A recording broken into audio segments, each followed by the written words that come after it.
How far away does everybody think good quality VR is for the average person to spend an hour or two after work in virtual reality? And I'll add to that maybe an hour or two in work in virtual reality. I love personally, I love the idea of the virtual desk. Like you guys see my control room here or whatever that I have here. Personally, I would love to dematerialize this. I don't know a better word, but the idea is not have to have all this physical gear here to do all the things and be efficient in my daily work. I would prefer to have a virtual version of this that I could customize myself that's much cheaper and is just a piece of software, right? Where I could do my job every day.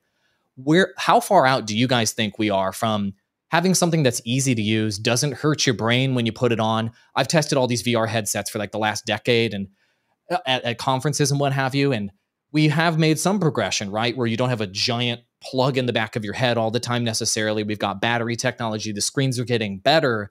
But are we still in the caveman days here, guys, with VR?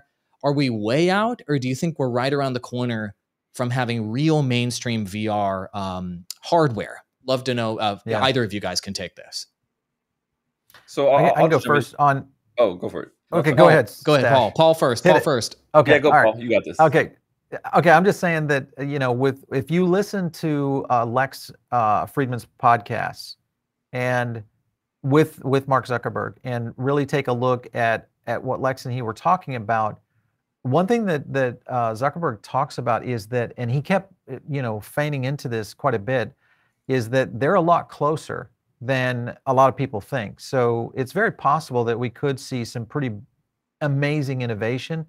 And I think they're in a race probably with companies like Microsoft, and obviously Apple would probably be in the wings. But I think actually Meta may be closer to this than a lot of people think, of being able to get a true, real VR environment. And he did talk a lot about productivity, which I think will be a big part of that, just like what you mentioned.